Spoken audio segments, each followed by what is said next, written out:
Welcome!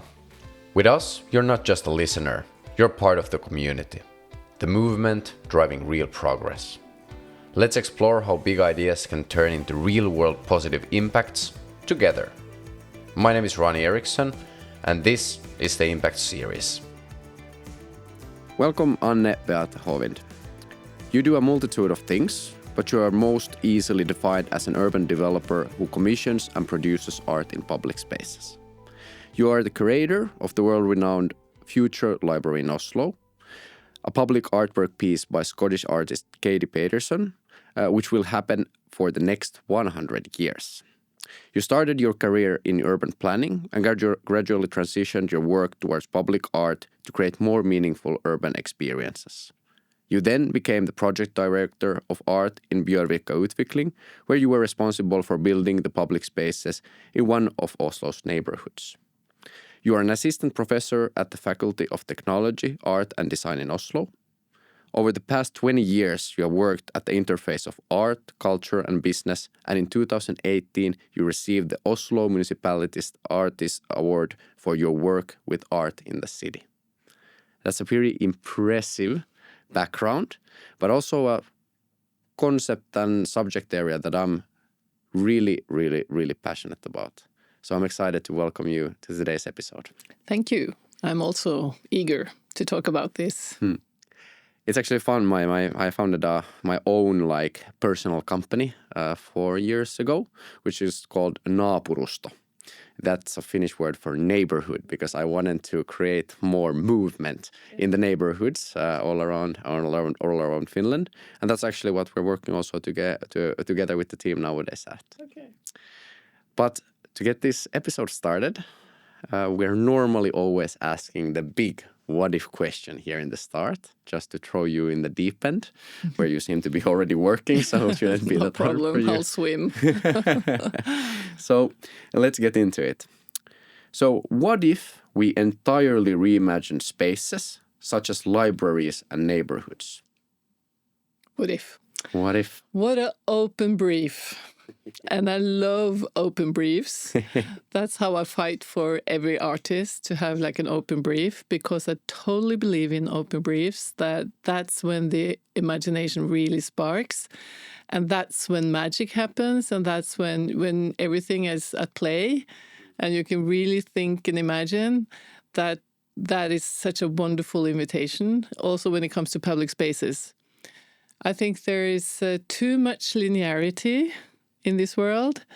And so we need these totally different processes that are much more explorative, that really brings you somewhere else. That, in my experience, I have so many, what can I say, specific experiences now that it actually works. So for how long am I going to talk about this now? Because this could keep on forever. So what if? Yeah. Well, I think, for instance, one art project I've done was like that. It was in the neighborhood of Bjørvika, just around the opera in Oslo. And it was an art collective called Future Farmers with Amy Francischini as the lead artist. She was invited to do exactly that. What if we could reimagine this space? And she turned it into an urban farm with a beautiful bakehouse. More than 10 years ago, and it's still running as an urban farm and with a bakehouse. And nobody in Oslo could imagine that. And a lot of people laughed in the beginning. It's not going to work. It's not going to happen and all that. But it's still here. And nobody could imagine that 11 years ago that urban farming would be a thing. But now we know that is a quite important thing for people for different reasons and for the city. Yeah, I love that. But it's always in that unconventional, allowing people to do the crazy things where you start to see the future. And we have a lot of these spaces that did that purpose, say 10, 15, 20 years ago. Libraries is a good example because still when I was a kid, I'm 28 years old, I used to go to the library to play around with new things, to read the books, to spend time with my friends. It was like a meeting point. And nowadays the libraries are almost empty. it's changed. At least in Finland, we see a lot of that. Have you visited Björvika? Not Björvika, here. Yeah. You have to go and see. Yeah. Because it's compact. It's full of people, and it's the most diverse place in Oslo. It's the most successful place, public space in Oslo. And it's not a silent library. It has workshops, and people are laughing. People are kissing, of course. It's a proper meeting place. And so I think this is the future of the libraries. It will come back. It's here already. Yeah. So the big question then stands, that already creates an impact. It clearly works. How do we take it everywhere?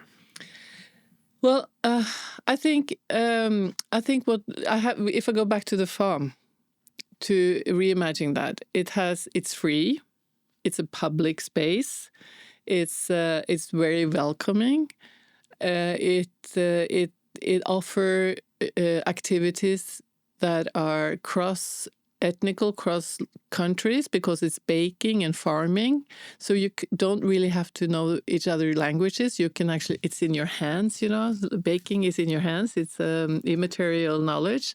And the same with farming.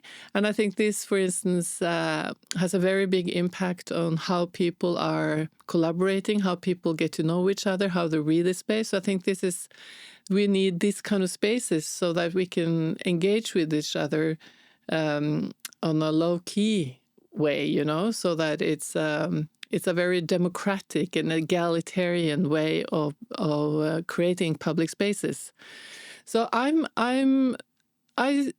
what I want people is people to create their own spaces, you know, to be involved in designing, and I want the public spaces to not be designed and then it's finished and then nothing else will happen.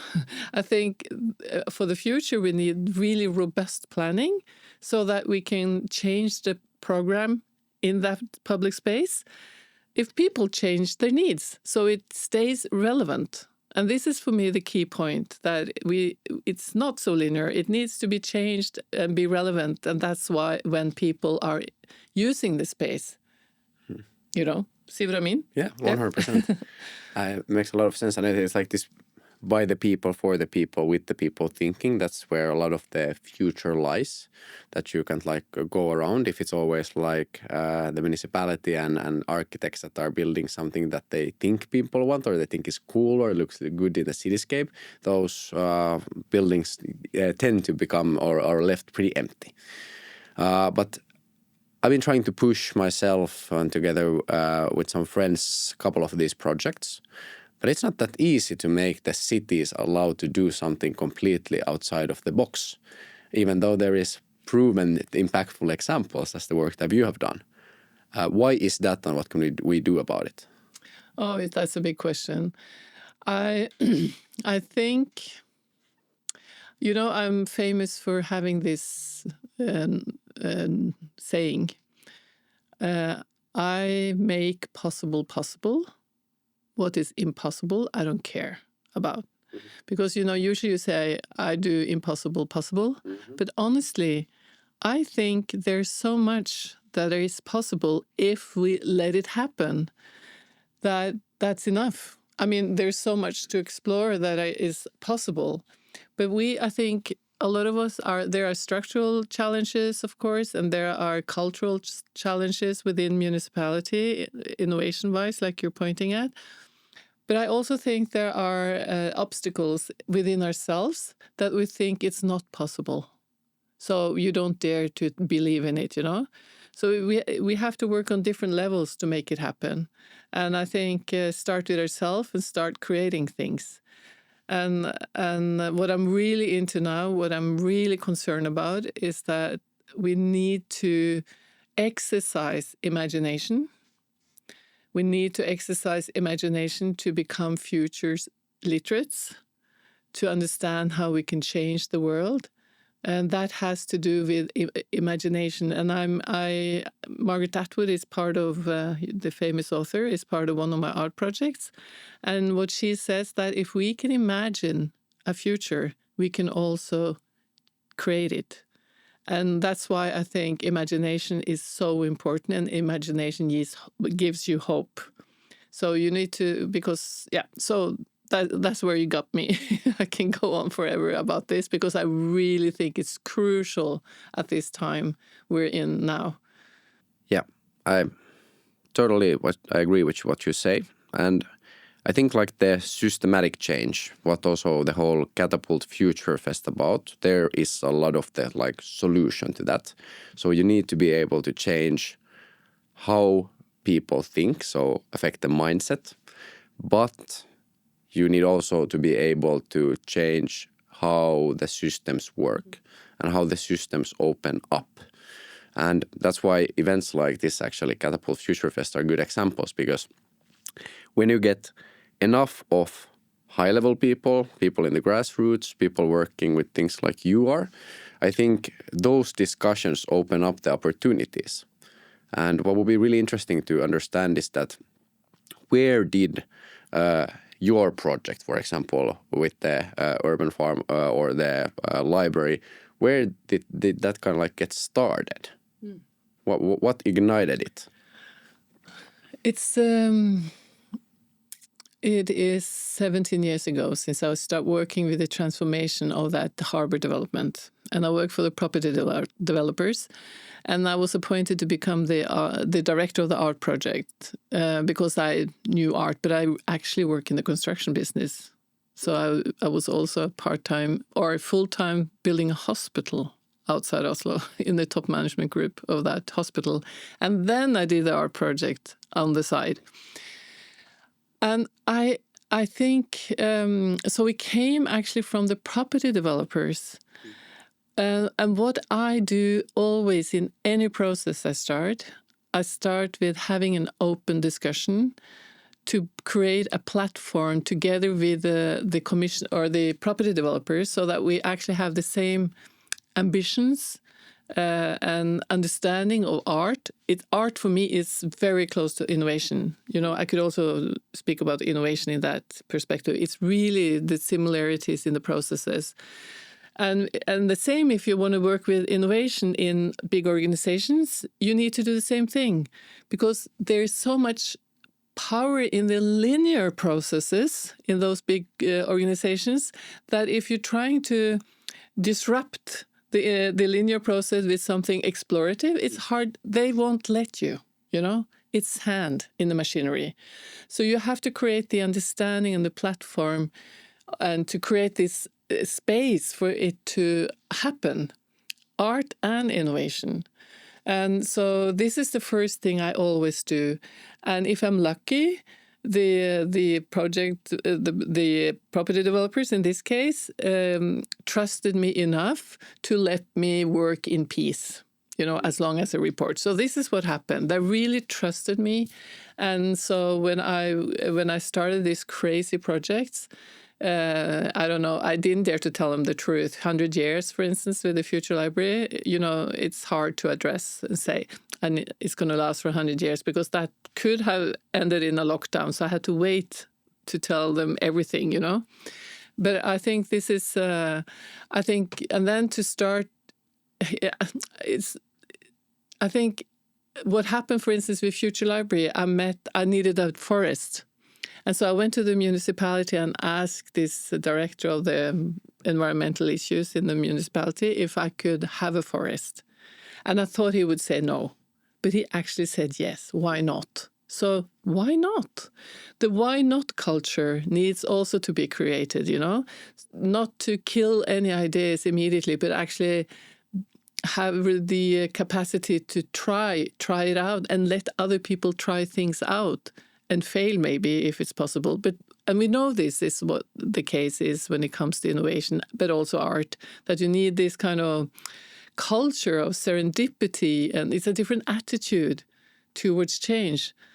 So this is my way of working. And since I'm a big believer in crazy things myself, I have this driving force of making it happen, no matter what, and to be in it and do what it takes over time. And that's why we created this urban farm and we managed, and it's still there. And the Future Library, which is amazingly 10 years too now, It's and I'm approached by other countries because they wonder how I got the municipality on board.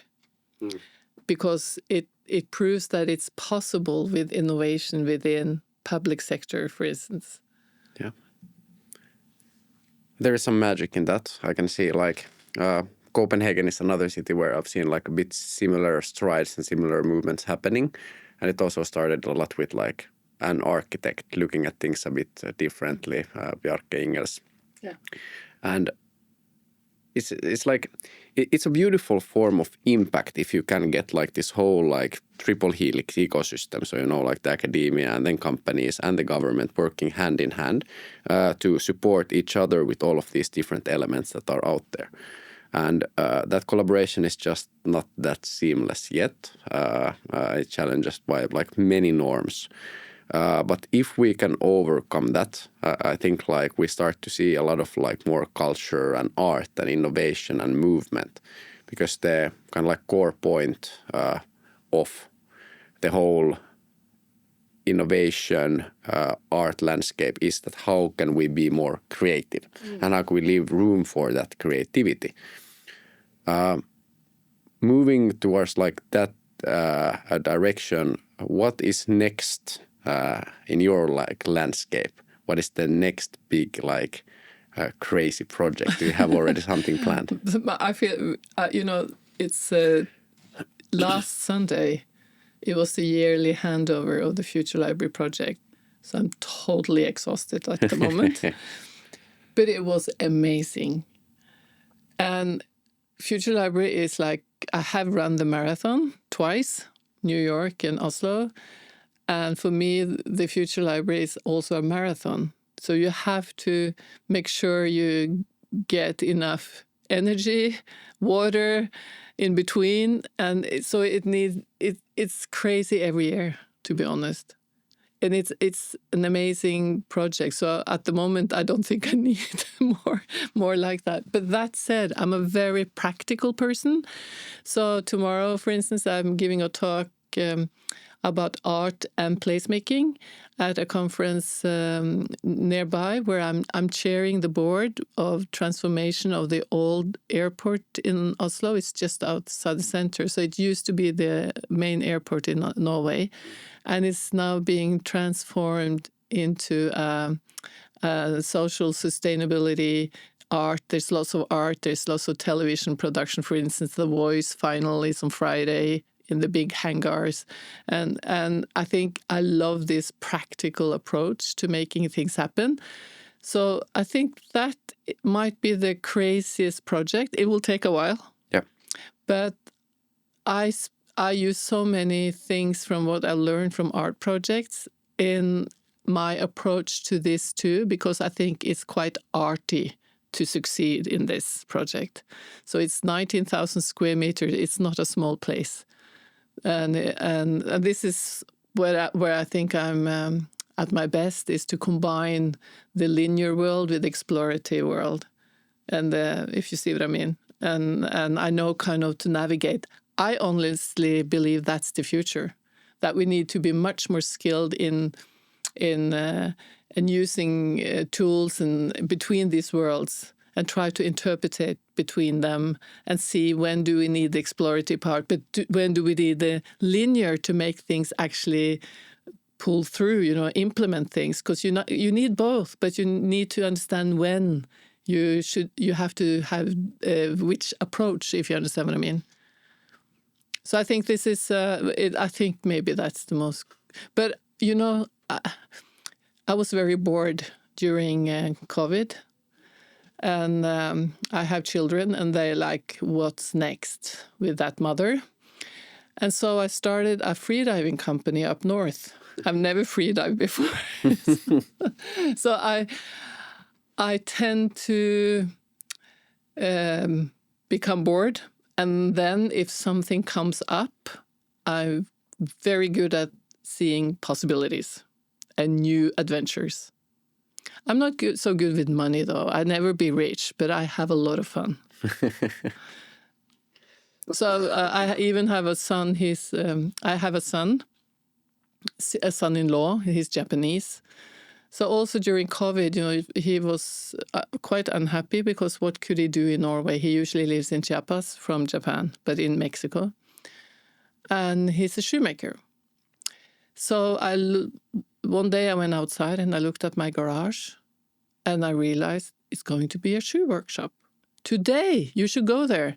It's a totally equipped Japanese shoe workshop in my garage.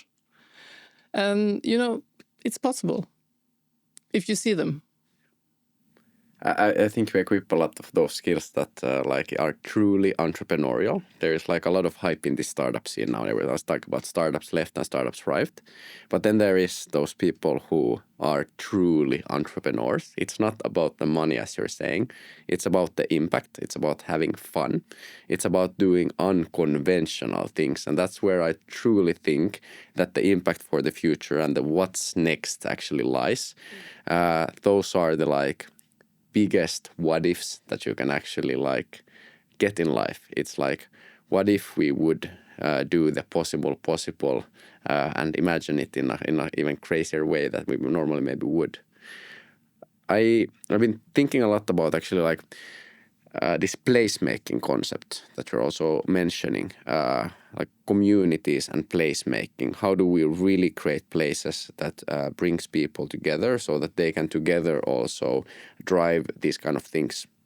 And I think one of the problems in these communities, and this is that they still are pretty the same people, same type of backgrounds normally finding each other. And what I think should be happening more is say artists and old dusty companies coming together. They might have their innovation processes and structures, and then the artists have this crazy way of looking at things from a different point of view. But that connection is not happening that much, something that we are really working also with the New Nordic Way organization at. How could we ease this kind of encounters of these different polar opposites, say artists and a really old big company who is not artsy at all?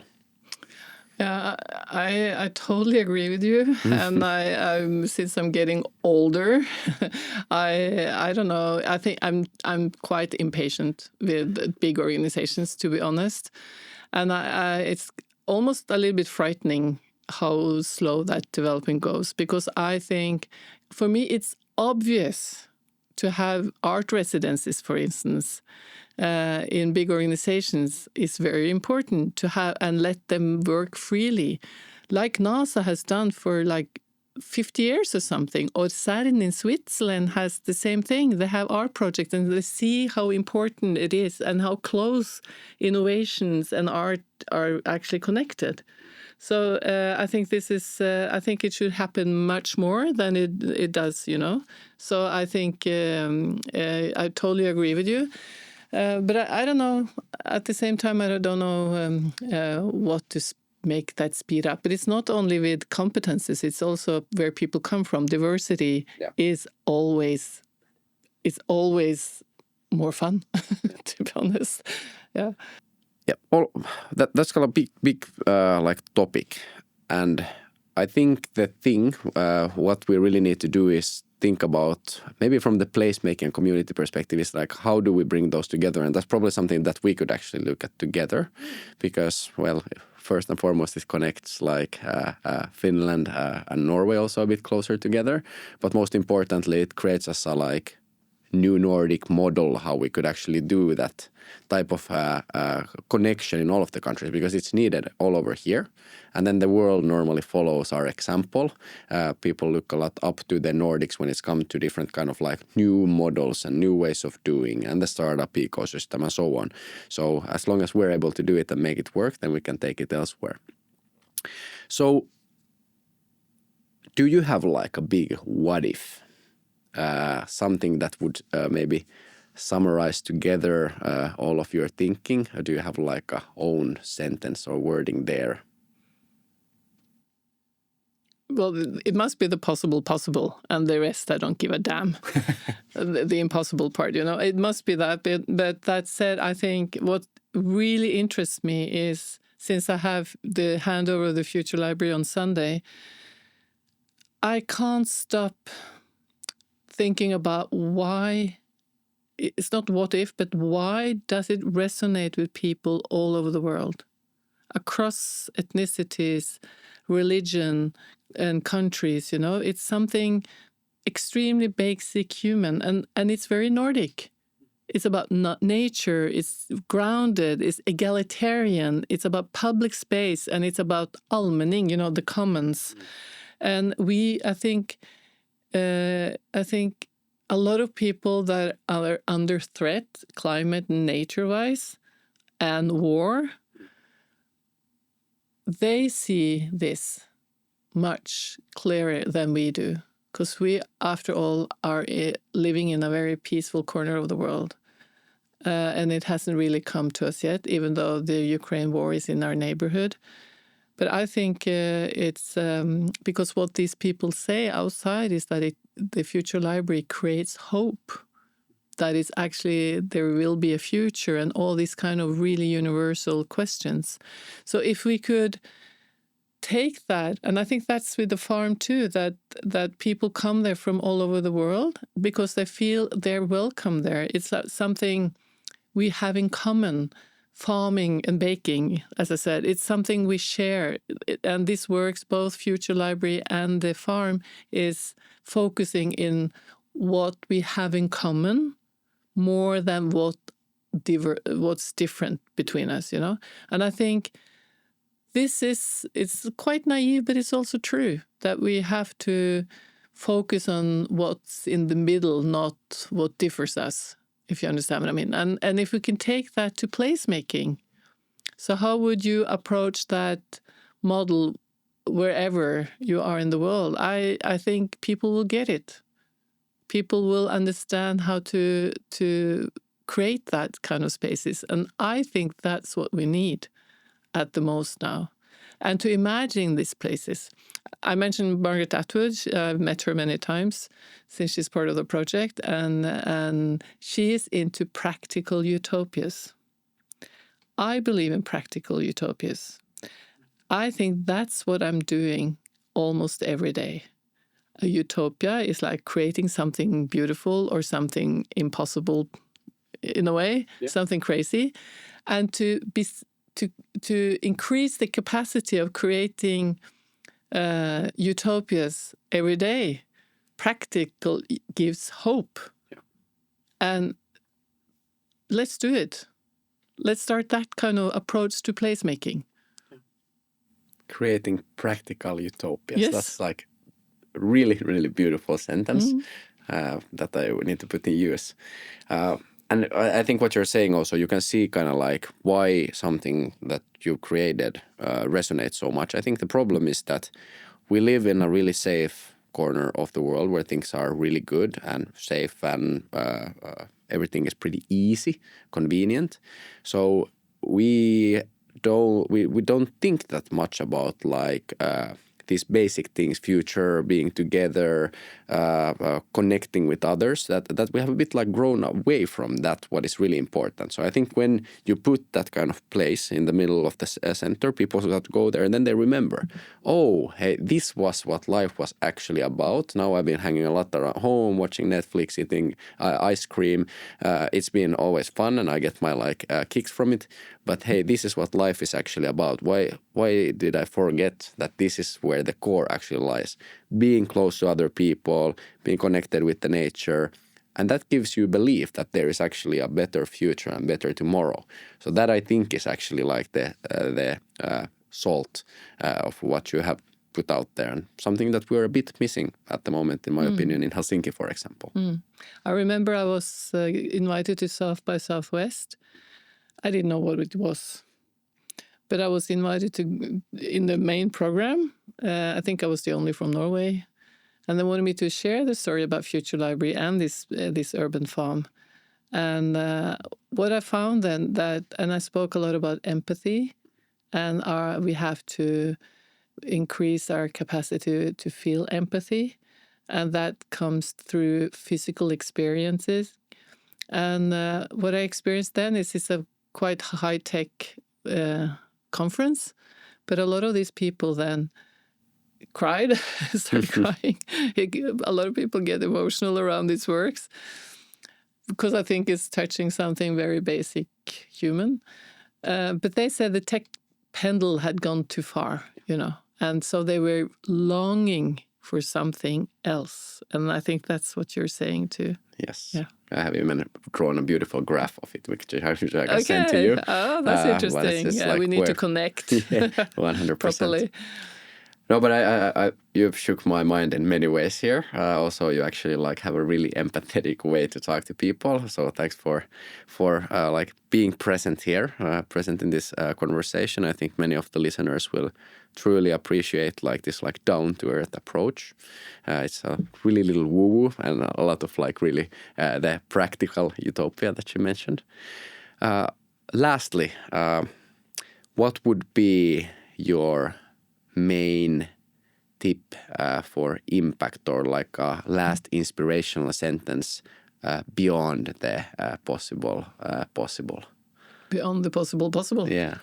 But that's a principle for me not to think about the no, I'm just kidding. At this moment, I cannot think of anything else than peace, actually. It's so worrying. And since I grew up in the desert generation, as we call it, that everything got better.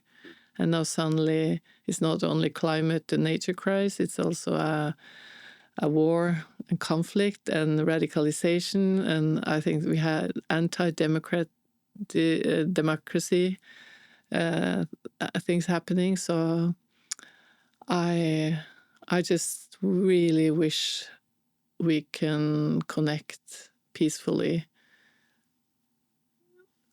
There's nothing else to dream about right now. That's beautifully said. Peace is also the cornerstone for radical inclusion, which is one of the most important things to make all of these beautiful plans and ideas we have happen. So I like that, peace. Thank you so much for a great conversation.